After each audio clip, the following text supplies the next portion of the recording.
Kayo po ay nag-resign dahil ayaw nyo mapunta or makaposisyon itong apat na tao na ito.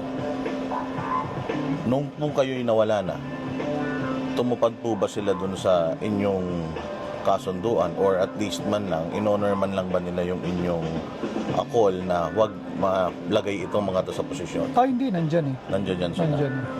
Nandyan eh. Kagaya no, iyon, parang nakakalungkot.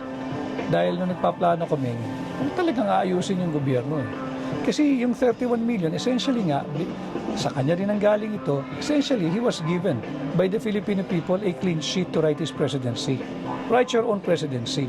And if you're gonna look at it that way, the clean sheet is like a blanket authority to do right, not to do wrong.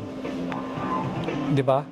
Na you act with justice at hindi ka dapat mang-oppress at isulong mo yung ikabubuti ng bansa mo at ng mamamayang Pilipino, hindi doon sa interes ng ilang negosyante, politiko o kamag-anak o kaibigan. Nagsisi po ba kayo na kayo'y umalis?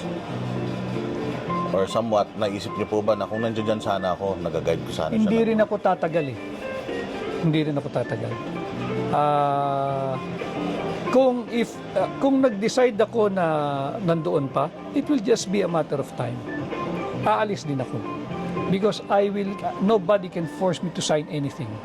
Nobody can force me to do anything na sa tingin ko'y mali. At hindi rin ako magtatagal. Aalis din ako.